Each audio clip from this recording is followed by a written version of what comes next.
Hello दोस्तों, नमस्कार, good morning. आपका स्वागत है आपके अपने चैनल बॉडी एग्जाम प्रिपरेशन में। तो सबसे पहले सरहुल पर्व की हार्दिक शुभकामनाएं। आज हो गया आपका 24 तारीख, ठीक है। और कल आपका 25 तारीख को जो है दोस्तों आपका मैथमेटिक्स का झारखंड बोर्ड का एग्जाम होने वाला है, ठीक है ना। तो हम लोग यहाँ पे आज जो है सेट तीसरा सेट हम लोग यहाँ पे जो है सब्जेक्टिव सॉल्यूशन देखने वाले हैं, ठीक है। तो ये आपका हो गया क्लास 10 का मैथमेटिक्स, ठीक है। चलिए हम लोग बिना देर किए फटाफट इसको सॉल्व करने की कोशिश करते हैं। तो पहला सवाल देखिए यहाँ पे, अभाज्य गुणनखंड विधि द्वारा 96 और 404 का एचसीएफ ज्ञात करना है, यानी कि हाईएस्ट कॉमन फैक्टर, ठीक है। दूसरा सवाल है कि बहुपद अगर यहाँ पे दिया गया है तो इसको x+2 से भाग देकर इसका शेषफल और भागफल ज्ञात करना है, ठीक है ना। तो चलिए हम लोग फटाफट देखते हैं यहाँ पे, ठीक है। तो पहला सवाल यहाँ पे देख लीजिए सबसे पहले कि आपको यहाँ पे क्या करना है, एचसीएफ ज्ञात करना है, ठीक है ना। तो 96 और किसका करना था, 96 और 404 का। तो 96 को देखिए दोस्त इस प्रकार से आप यहाँ पे इस तरीका से अभाज्य गुणनखंड करेंगे और 404 का भी यहाँ पे करेंगे। तो दोनों में कॉमन क्या है, देखिए 2 और 2 यहाँ पे भी 2 बार है और यहाँ पे भी है, तो कॉमन 2 बार हो गया ना। तो 2 दूना का 4 इसका एचसीएफ हो गया, यानी कि हाईएस्ट कॉमन फैक्टर, ठीक है। क्वेश्चन नंबर 2 देखें यहाँ पे, इसमें क्या बोला था, डिवाइड करने बोला है, ठीक है ना। तो यहाँ पे आप कैसे डिवाइड करेंगे, यहाँ पे देखिए आप x+2 से डिवाइड करना है। तो 2x² चाहिए, मतलब क्या है, आपको 2x² चाहिए। यहाँ पे 2x² को डिवाइड करना है किससे, आपको x से। तो x कट गया ना, कितना बचा, 2x बचा हुआ है। तो 2x करेंगे यहाँ पे, तो 2x इंटू x क्या हो जाएगा, 2x²। और यहाँ पे 2x+2 कितना हो जाएगा, 4x। Minus minus sign change करते हैं ना हम लोग, तो वैल्यू कट गया। तो 3x और -4 घटा देंगे तो -x बचेगा। यानी अब -x को डिवाइड करना है किससे, x से। तो x कट गया, -1 बचा, यानी -1 यहाँ पे लिखेंगे। -1 इंटू x तो -x, -1 इंटू 2 तो -2। अब साइन चेंज करेंगे तो ये भी माइनस था तो प्लस हो गया, माइनस था तो प्लस हो गया, ये तो कट गया x वाला। और +1 और +2 कितना हो गया, +3 हो गया। मतलब शेषफल कितना हो गया, 3 हो गया। और ये देखिए आपका भागफल कितना हो गया, 2x - 1 हो गया। मतलब आपका ये आंसर हो चुका है, ठीक है। चलिए हम लोग आगे बढ़ते हैं क्वेश्चन नंबर तीसरे की तरफ, ठीक है। तो तीसरा क्वेश्चन हम लोग यहाँ पढ़ते हैं दोस्तों, ठीक है। हम लोग क्या करेंगे, यहाँ पे तीसरा क्वेश्चन पढ़ने का कोशिश करते हैं। तो आप देख लीजिए आपके मोबाइल स्क्रीन पे यहाँ पे तीसरा क्वेश्चन दिखाई दे रहा होगा। सबसे पहले आप ध्यान से क्वेश्चन को पढ़ोगे, ठीक है। उसके बाद हम लोग सॉल्व करना शुरू करते हैं, ठीक है।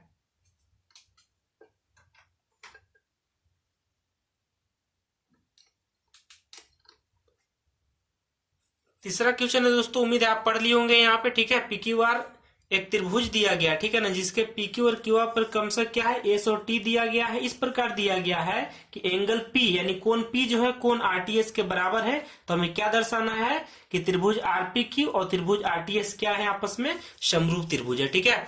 तो तीसरा सवाल आप पढ़ चुके होंगे। तीसरा सवाल यहाँ पे इसका सोल्यूशन फटाफट देखिए, ठीक है।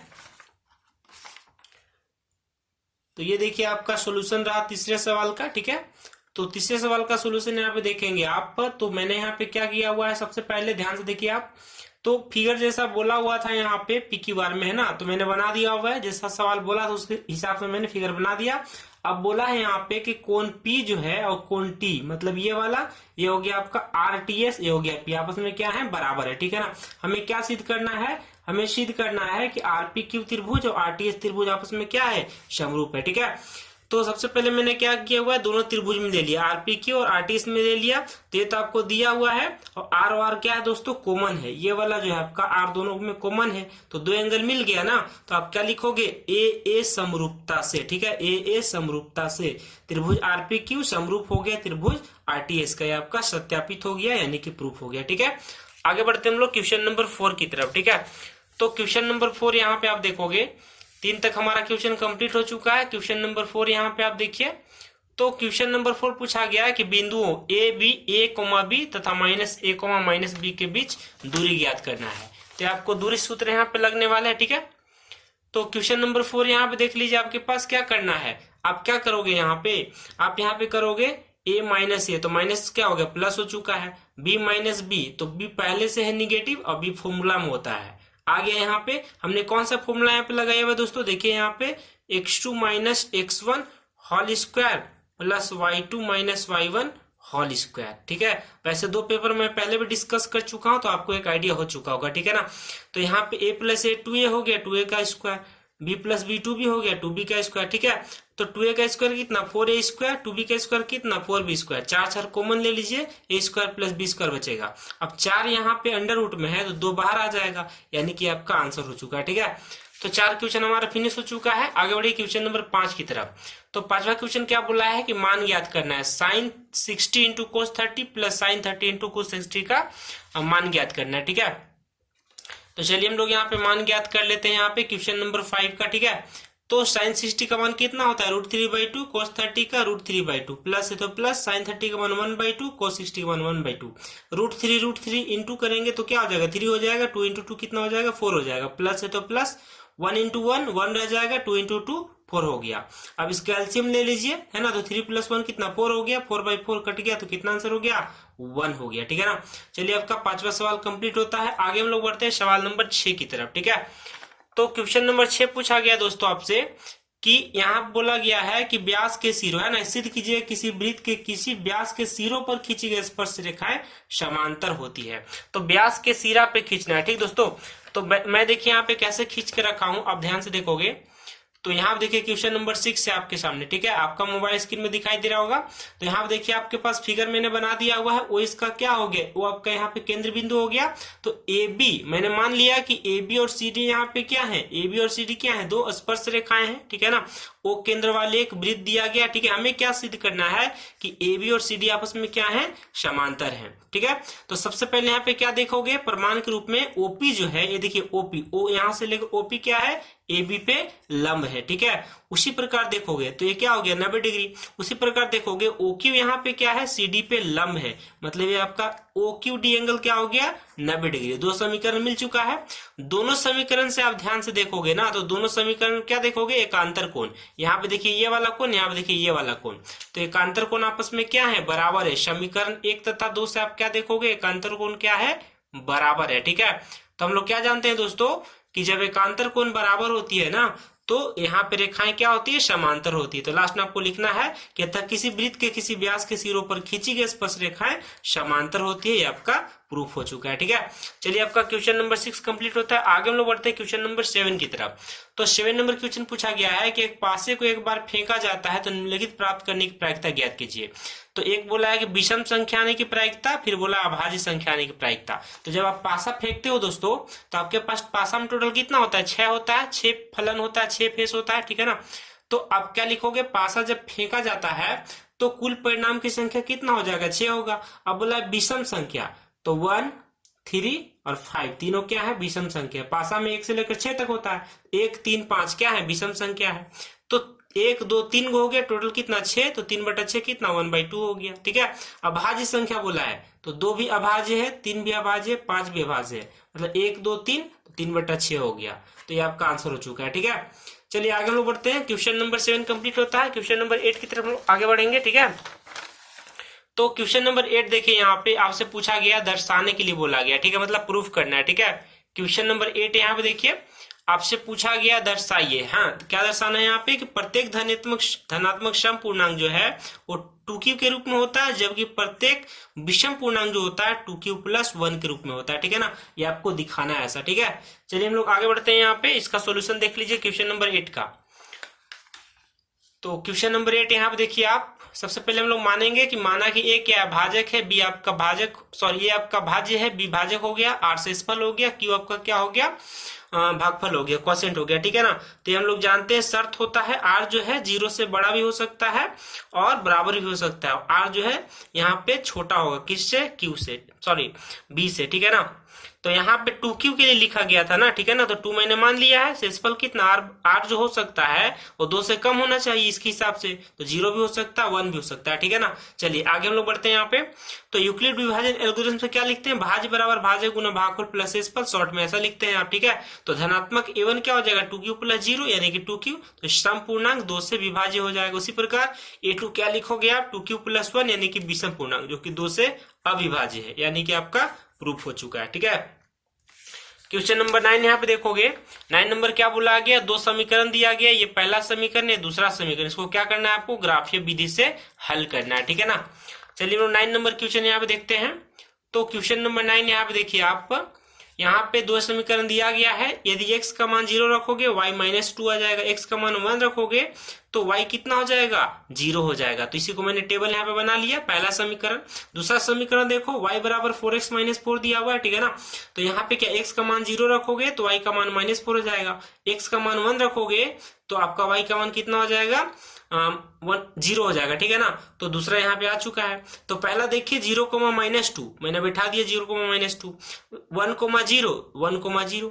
दूसरा टेबल देखिए 0, -4, तो ये हो गया आपका 0, -4, ठीक है ना। यहाँ देखिए -1, -1, -2, -3, -4 है ना। इस प्रकार से नीचे माइनस में आता है, इधर 1, 2, 3, 4 ऐसे मैंने इसी में दिखा दिया। आप ग्राफ पेपर बनाएंगे तो मैंने चारों बिंदु को लोकेट कर दिया। अब ध्यान से देखो तो 1, 0 यहाँ पे भी है, 1, 0 यहाँ पे भी है, तो जो दोनों में कॉमन आ गया तो टेबल से आंसर दिख गया कि हमारा आंसर यही होने वाला है, मतलब x का मान 1 और y का मान 0 होना चाहिए। और ग्राफ से देखोगे तो ग्राफ खींचने के बाद देखिए दोनों ग्राफ यहाँ पे प्रतिच्छेद कर गया, ये आपका 1, 0 है, मतलब x का मान 1 हो गया, y का मान 0 हो गया। ठीक दोस्तों, तो आपका यहाँ पे ग्राफीय विधि सोल्यूशन हो गया। मेरे पास ग्राफ यहाँ पे नहीं है तो मैं इसी पेपर में आपको दिखा दिया, ठीक है ना। आपको वहां पे ग्राफ पेपर मिलेगा या दिया हुआ रहेगा पहले से आंसर शीट में, ठीक है। तो चलिए दोस्तों, क्वेश्चन नंबर 9 आपका फिनिश होता है। आगे हम लोग बढ़ते हैं क्वेश्चन नंबर 10 की तरफ, ठीक है ना। तो क्वेश्चन नंबर 10 आप देखो, यहाँ पे इसमें पूछा गया कि एपी में ए पहला पद 7 दिया गया है, 13वां पद 35 दिया गया है, तो डी और एसएन आपको ज्ञात करना है। डी मतलब सार्वंतर, एसएन मतलब एन पदों का योग ज्ञात करना है, ठीक है ना। तो चलिए हम लोग 10वें नंबर सवाल यहाँ फटाफट देख लेते हैं। तो 10वां नंबर सवाल आप यहाँ पे देखो, ए दिया गया था आपका, है ना।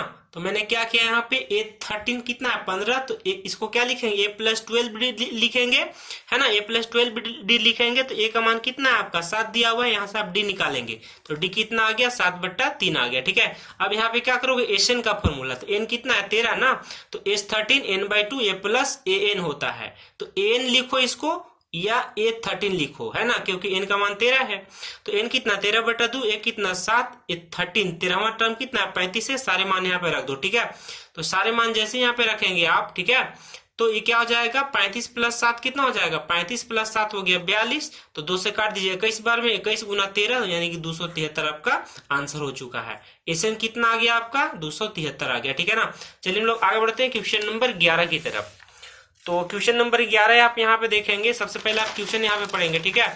तो क्वेश्चन नंबर 11 यहाँ पे देखिए, आपसे क्या पूछा गया है कि उस त्रिभुज का क्षेत्रफल ज्ञात कीजिए जिनको शीर्ष दिया गया, शीर्ष बिंदु यहाँ पे दिया गया है। देखिए यहाँ 1, 2, 3 बिंदु दिया गया है, आपको इस त्रिभुज का क्षेत्रफल ज्ञात करना है, ठीक दोस्तों।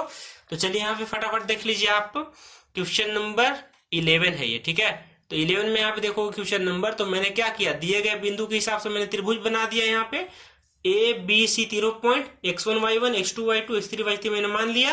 अब त्रिभुज का क्षेत्रफल का फॉर्मूला क्या होता है, यहाँ पे देखिए 1/2 x1 into y2 - y3 plus x2 y3 - y2 होता है, सॉरी यहाँ पे हो गया x2 y3 - y1 होगा, ठीक है ना। फॉर्मूला मैंने गलत लिख दिया था, y1 x3 y1 - y2। अब सारे मान यहाँ से क्या रखना है, ये तीनों मान को क्या करना है, आपको बैठा देना है।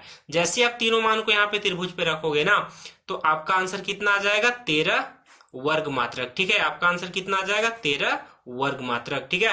तो चलिए क्वेश्चन नंबर आपका 11 भी फिनिश होता है। आगे हम लोग बढ़ते हैं क्वेश्चन नंबर 12 की तरफ। सिद्ध क्या करना है, सेक a × 1 - sin a × sec a + tan बराबर 1 होता है, ठीक है ना। आपको ये सिद्ध करना है, ठीक है। और ये आपका जो है दोस्तों, आपका रचना वाला जो सवाल है मैं यहाँ पे छोड़ दूंगा, ठीक है ना। ये जो सवाल है आपका रचना वाला, इस वीडियो में यहाँ पे कवर नहीं करूंगा, डायरेक्टली मैं एक क्वेश्चन पे आगे बढ़ जाऊंगा, ठीक है। सॉरी, ये आपका 13 नंबर सवाल ये वाला है, ये आपका 14 नंबर सवाल है, ठीक है ना। तो यहाँ पे देखिए आप 12 नंबर सवाल का सोल्यूशन यहाँ पे देखोगे आप, ठीक है। तो यहाँ पे क्या पूछा गया, सिद्ध करना है ना। तो आप क्या करोगे, सेक ए को मैंने सेक ए छोड़ दिया हुआ था पहले, ठीक है। उसके बाद सेक को मैंने क्या छोड़ दिया, यहाँ पे सेक को कर दिया 1/cos, ठीक है ना। सेक को क्या कर दिया 1/cos कर दिया, ठीक है। अब ध्यान से देखिए यहाँ पे sin/cos कितना होता है 10 होता है, तो अगला स्टेप में 10 रख दिया। और ये वाले पूरे टर्म को मैंने कुछ नहीं किया, बस ऐसे 1, 2, 3 तीनों स्टेप में क्या किया, ऐसे उतार दिया चुपचाप, एज इट इज रख दिया, ठीक है। अब देखोगे यहाँ पे सेक a - 10 है इंटू क्या सेक a + 10 है, ठीक है ना। तो a - b into a + b का फॉर्मूला में आ गया, ठीक है। a - b और a + b का फॉर्मूला में आ गया। तो फॉर्मूला क्या होता है, a² - b², तो सेक² - 10², ठीक है। और सेक स्क्वायर का वैल्यू कितना होता है दोस्तों 1 + 10², तो 10² प्लस में माइनस में कट गया, आंसर कितना बच गया 1, यानी कि RHS के बराबर है आपका प्रूफ हो गया। यही ना हमको प्रूफ करना था। यहाँ देखिए RHS में 1 प्रूफ करना था, हमारा आंसर प्रूफ हो चुका है। ठीक है, चलिए हम लोग 12 नंबर सवाल कंप्लीट हो जाता है यहाँ पे। ठीक है, चलिए 13 नंबर तो रचना वाला है, रचना में इस वीडियो में कवर नहीं करूंगा। वैसे भी आपको 7 सवाल में दोस्तों 5 सवाल बनाना है 3-3 नंबर का। ठीक है ना, तो 5-3-15 मिलेगा। मैंने रचना का क्वेश्चन जो है इस वीडियो में छोड़ दिया हुआ है। ठीक है, उसके लिए इंस्ट्रूमेंट का सेटअप से बताना पड़ेगा, उसको मैंने छोड़ दिया है, उसको अलग वीडियो में कवर किया जाएगा। ठीक है, चलिए हम लोग देख लेते हैं यहाँ पे। तो 13 नंबर हम लोग छोड़ते हैं, 14 नंबर आगे बढ़ते हैं। ठीक है, 14 नंबर सवाल देखो यहाँ पे, ये आपका 14 नंबर सवाल, मैंने नंबरिंग गलत कर दिया था। तो 14 नंबर का फिगर दिया गया है, पूछा गया छायांकित भाग, मतलब इसका आपको क्षेत्रफल निकालना है। यदि ABCD एक भुजा 14 सेंटीमीटर स्क्वायर का क्या है, सॉरी 14 सेंटीमीटर का वर्ग है, और APD और BPC क्या है, 2 अर्धवृत्त दिया गया है। तो दोस्तों आपको यहाँ पे क्या करना है, पूरा वर्ग का क्षेत्रफल में से 2 गो अर्धवृत्त यहाँ पे घटा दोगे ना, तो छायांकित भाग आपका निकल जाएगा। ठीक है ना, तो क्वेश्चन नंबर 14 हम लोग यहाँ पे फटाफट देखने की कोशिश करते हैं। ठीक है, तो यहाँ पे देखो आप, क्वेश्चन नंबर 14 का सॉल्यूशन मैंने किया हुआ है यहाँ पे। ठीक है, तो यहाँ पे आपको क्या करना है, जो दिया गया यहाँ पे व्यास कितना दिया है 14 सेंटीमीटर, त्रिज्या कितना दिया है 7 सेंटीमीटर। ठीक है, तो 14 सेंटीमीटर आपका अर्धवृत्त का व्यास भी हो गया, वर्ग का भुजा भी हो गया, ये आपका 14 सेंटीमीटर। सारे क्या है, बराबर है, AB बराबर BC बराबर CD बराबर AD बराबर है। तो आपको क्या करना है, छायांकित भाग का क्षेत्रफल निकालने के लिए वर्ग का क्षेत्रफल माइनस 2 गुना अर्धवृत्त का क्षेत्रफल, 2 अर्धवृत्त है ना, एक यहाँ एक यहाँ। ठीक है, तो 14 का स्क्वायर 196 हो जाएगा। अब 2 गुना अर्धवृत्त का क्षेत्रफल, अर्धवृत्त क्या होता है 1/2 गुना पाई R स्क्वायर, पाई का मान कितना 22/7, 2 से 2 तो कट चुका है, तो R स्क्वायर। वैसे भी देखो 2 अर्धवृत्त मिलाकर क्या हो गया, पूरा एक वृत्त बन जाएगा इस प्रकार, है कि नहीं। तो उसका क्षेत्रफल 7 से 7 कट गया, अब 22 गुना 7 करना 154 आ गया। और 196 14 गुना 14 कितना, 14 का स्क्वायर है ना, 14 गुना 14 कितना होता है 196। 196 में से 154 घटा दोगे तो 42 सेंटीमीटर स्क्वायर इसका आंसर आ जाएगा। ठीक है, तो 14 सवाल आपका फिनिश होता है। आगे बढ़ते हैं लोग 5 नंबर वाले सवाल के लिए, जो कि आपका यहाँ पे क्वेश्चन नंबर 15 से स्टार्ट होगा। ठीक है ना, 15वां सवाल आप यहाँ पे देखो, 15वां सवाल आपसे यहाँ पे क्या पूछा गया, आपका सेक्शन सी है। ठीक है दोस्तों, ये आपका सेक्शन सी है यहाँ पे, जिसमें आपका 5-5 नंबर वाले सवाल है। टोटल 3 सवाल आपको बनाना है। यहाँ पे दिया तो रहेगा आपको पास 5 सवाल, लेकिन बनाना है 3 सवाल, तो 5 दिया 15 नंबर हो जाएगा। 5 अंकीय प्रश्न है। पूछा गया है कि द्विघात समीकरण दिया गया, इसका विविधकार निकालना है, मूलों का प्रकृति ज्ञात करना है, मूल अगर होगा मूलों का अस्तित्व तो उन्हें ज्ञात करना है। ठीक है ना, तो 15वां सवाल यहाँ पे फटाक से देख लो। 15वां सवाल में क्या दिया गया, यहाँ पे देखो, यहां से देखो A का मान 2, B का मान -2√2 और C का मान 1 दिया गया है। हम लोग यहाँ पे D निकालेंगे, विविधकार B² - 4AC होता है। ठीक है ना, तो ये इसका स्क्वायर -4 × A × C करोगे, ये कितना है 2 का स्क्वायर 4 हो गया, और √2 का स्क्वायर 2 हो गया, मतलब 8 हो गया, और 4 दूना 8, 8 - 8 करेंगे तो क्या हो जाएगा 0। D बराबर 0, मतलब समान और वास्तविक मूल होगा। ठीक है, इसका प्रकृति भी निकल गया, D हो गया 0, मतलब विविधकार हो गया 0। उसके बाद दूसरा पार्ट क्या पूछा गया है, मूल का मतलब आपको नेचर बताना है। ठीक है ना, प्रकृति तो मैंने बता दिया, समान तथा वास्तविक मूल होगा। ठीक है, चलिए आपका फिनिश हो गया। तो अल्फा बीटा दोनों मूल क्या होगा, बराबर ना, तो D तो 0 हो चुका है यहाँ पे, मतलब यहीं से आंसर आपको मिलने वाला है। ठीक है, तो माइनस रखेंगे यहाँ पे। ठीक है, B का मान कितना -2√2 डिवाइडेड बाई 2A, तो 2 × A का मान कितना है 2 दिया हुआ है यहाँ पे। ठीक है ना, A का मान कितना दिया हुआ है 2 दिया हुआ है, तो 2 से 2 तो कट गया, तो आंसर क्या हो गया √2/2 हो गया। 2 को क्या लिखोगे √2 × √2, तो √2 कट चुका है, तो ऊपर में 1 बचा, नीचे में √2 बचा, तो समान मूल कितना आ गया 1 डिवाइडेड बाई √2 आ गया। ठीक है दोस्तों, समान मूल जो है आपका वो कितना आ चुका है यहाँ पे 1 डिवाइडेड बाई √2 आ चुका है। ठीक है, तो आपका आंसर हो चुका है। उम्मीद करता हूं कि आपको ये 5 नंबर आसानी से आपको मिलने वाले हैं। ठीक है, चलिए हम लोग आगे बढ़ते हैं क्वेश्चन नंबर 16 की तरफ। तो क्वेश्चन नंबर हम लोग 16 यहाँ पे देख लेते हैं फटाफट। तो 16 का क्या पूछा गया है कि सिद्ध करें कि ये आपका देखिए VVI क्वेश्चन, ये आपका पाइथागोरस प्रमेय है। इसके लिए आपको मॉडल पेपर मैंने पहले ही दे दिया है सॉल्यूशन, आपको वहां पे देखना पड़ेगा। इस सवाल देखेंगे 16 नंबर क्या है, पाइथागोरस प्रमेय। ठीक है ना, सॉरी पाइथागोरस नहीं, मैंने गलती से बोल दिया पाइथागोरस, ये आपका थेल्स प्रमेय है। ठीक है, 16 नंबर क्या है, थेल्स प्रमेय। ठीक है, तो 16 नंबर थेल्स प्रमेय है। आपको इसके लिए क्या करना पड़ेगा, यहाँ पे मॉडल सेट का जो मेरे चैनल पे प्लेलिस्ट है दोस्तों, आपको उस प्लेलिस्ट को देखना पड़ेगा, वहां पे मैंने इसका वीडियो पहले ही अपलोड कर दिया है। ठीक है ना, तो आपको वहां पे देखना पड़ेगा। 17 नंबर क्वेश्चन देखिए, ये जो एक्चुअली है ना, ये मैंने इसके लिए नहीं लिखा हुआ था, ये मैं इसी के लिए लिखा हुआ था तो 2 बार मैं लिख दिया, ठीक है ना। ये 17 नंबर नहीं है बल्कि ये 2 बार लिख दिया था मैं गलती से, ठीक है। 17 नंबर अभी मैं आपको बताऊंगा, ठीक है। तो 16 नंबर आपको प्लेलिस्ट देखना पड़ेगा, वहां पे ऑलरेडी मैंने इसका वीडियो अपलोड कर दिया, ठीक है। अब देखिए यहाँ पे 17 नंबर सवाल। तो 17वां सवाल यहाँ पे देखिए दोस्तों, आपसे क्या पूछा गया है कि एक नदी के पुल के, है ना, एक नदी के पुल के एक बिंदु है ना, एक बिंदु के सम्मुख किनारों से जो अवनमन कोण है वो आपका 30 डिग्री और 45 डिग्री दिया गया है। यदि पुल किनारों से 3 मीटर की ऊंचाई पर है तो नदी की चौड़ाई आपको ज्ञात करना है, ठीक है। नदी की चौड़ाई आपको ज्ञात करना है, ठीक है। तो हम लोग आगे यहाँ बढ़ते हैं। 17 नंबर क्वेश्चन का सोल्यूशन देख लीजिए। तो यहाँ पे सबसे पहले मैंने क्या मान लिया, देखिए यहाँ पे 17 नंबर क्वेश्चन का सॉल्यूशन, ये वाला फिगर आपका नहीं है, ठीक है ना, आपका ये वाला फिगर यहाँ पे, ठीक है, ये फिगर आपका है। तो मैंने मान लिया कि ए बी क्या है, नदी की चौड़ाई है, ए बी क्या है, नदी की चौड़ाई है, डीपी कितना है यहाँ पे, डी से पी कितना है यहाँ पे, डी और पी कितना है 3 मीटर। अब समकोण त्रिभुज एपीडी में आइए, ठीक है। तो 10 30 बराबर क्या हो जाएगा, पीडी बाई एडी, पीडी कितना है 3 दिया हुआ है, देखिए यहाँ पे एडी यहाँ से निकालिए 1/√3, 10 30 का मान कितना होता है 1/√3, क्रॉस मल्टीप्लाई करेंगे तो आपका समीकरण 1 यानी एडी का मान 3√3 मीटर आ गया, ठीक है ना। आगे यहाँ बढ़ेंगे समकोण त्रिभुज पीबीडी में। तो पीबीडी यहाँ पे हो चुका है। अब यहाँ पे देखो पीबीडी में ध्यान से, तो ये क्या हो जाएगा आपका, अब यहाँ पे ध्यान से देखो, तो ये हो जाएगा आपका पीडी, सॉरी यहाँ पे, हाँ ठीक है 10 45 दिया हुआ है ना, हाँ 60 नहीं 45 दिया हुआ है। तो 10 45 क्या पीडी बाई बीडी हो जाएगा। तो पीडी कितना 3 है, बीडी तो बीडी रहेगा, आप क्रॉस मल्टीप्लाई करेंगे, बीडी का मान कितना आ गया 3 आ चुका है, ठीक है। तो समीकरण 1 में देखिए यहाँ पे एडी का मान कितना है 3√3 है, और बीडी का मान कितना है यहाँ पे, बीडी का मान है आपका 3। अब समीकरण 1 तथा 2 को जोड़िएगा ना यहाँ पे, तो ए बी कैसे निकलेगा, आपको एडी प्लस बीडी करेंगे आप, तो आपको क्या निकलेगा, ए बी निकलेगा, एडी का मान बीडी का मान 3 कॉमन ले लीजिए, तो √3 + 1 आपका आंसर होगा। देखिए ए से डी तक फिगर में देखिए, और डी से बी तक दोनों जोड़ देंगे, यहां से यहां तक, यहां से यहां तक, तो ए बी निकल जाएगा, ठीक है ना। तो आपका यहाँ पे नदी की जो चौड़ाई है दोस्तों आपका वो आ चुका है। ए बी कितना आया हुआ है 3, आपका कॉमन रहेगा 3 × √3 + 1 मीटर, आपका क्या आ जाएगा आंसर आ जाएगा, जो कि नदी की चौड़ाई है, ठीक है। तो उम्मीद करता हूं कि 17 सवाल आपको समझ में आ चुका है। आगे हम लोग बढ़ते हैं सवाल नंबर 18 की तरफ, ठीक है ना। तो आगे हम लोग दोस्तों बढ़ेंगे सवाल नंबर 18 की तरफ। और सवाल नंबर 18 आप यहाँ पे देख लो, आपसे जो पूछा गया सवाल नंबर 18 में, ध्यान से देखिए यहाँ पे क्वेश्चन नंबर 18, ठीक है, कि पानी पीने वाला एक गिलास दिया गया जो कि 14 सेंटीमीटर ऊंचाई है, और उसके जो वृत्ताकार सिरे हैं एगो 4 सेंटीमीटर के, एगो 2 सेंटीमीटर है। तो गिलास का धारिता ज्ञात करना है, मतलब आयतन ज्ञात करना है, ठीक है ना। तो सवाल नंबर 18 का हम लोग सोल्यूशन देखेंगे। देखिए यहाँ पे सवाल नंबर 18 का सोल्यूशन है, जो दिया है मैंने यहाँ पे सब लिख दिया। सबसे पहले इस तरह का ग्लास बना दिया, ऊपर 4 सेंटीमीटर त्रिज्या, नीचे छोटा त्रिज्या कितना 2 सेंटीमीटर। तो गिलास की धारिता का फॉर्मूला क्या होता है दोस्तों, 1/3 × π/h, बड़े वाले r का स्क्वायर प्लस छोटे वाले r का स्क्वायर प्लस r × r करेंगे। अब सारे मान आपको यहाँ पे क्या करना है, बैठा देना है, ठीक है ना। तो 1/3 22/7 14 का स्क्वायर कर दिया, और बड़ा वाला त्रिज्या कितना है 4 का स्क्वायर, छोटा वाला त्रिज्या 2 है तो 2 का स्क्वायर, दोनों त्रिज्या का गुणनफल, तो 4 × 2 हो गया, ठीक है ना। अब ध्यान से देखो यहाँ पे 7 से कट गया 2 बार में, तो 22 दूना कितना 44, नीचे 3 बचा हुआ मैंने लिख दिया। 4 का स्क्वायर कितना 16, 2 का स्क्वायर कितना 4, तो मैंने लिख दिया, और 4 × 2 कितना हो गया 8 हो गया, ठीक है। तो मैंने यहाँ पे लिख दिया हुआ है। अब सारे को जोड़ोगे तो कितना 28 हो जाएगा, ठीक है। अब 28 × 44 करेंगे तो 1232 / 3 पॉइंट में आपको लिखना अगर पड़ेगा तो ऐसे आप लिख सकते हो, ठीक है।